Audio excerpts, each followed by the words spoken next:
মালয়েশিয়ার রাজধানী কুয়ালালামপুরের জালান কেপং এলাকায় অভিযান চালিয়ে ৩ বাংলাদেশি সহ ৬৪ অভিবাসীকে আটক করেছে দেশটির ইমিগ্রেশন বিভাগ।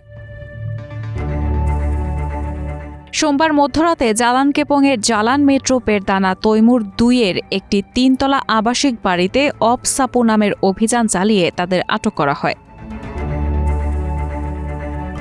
জানা যায়, অভিযানের সময় ধরা পড়ার ভয়ে অবৈধ এক বাংলাদেশি অভিবাসী একটি গদির নিচে লুকানোর চেষ্টা করছিলেন এবং মায়ানমারের এক নাগরিক একটি সিঙ্কের নিচে লুকিয়েছিলেন। সেখান থেকেই তাদের আটক করা হয়।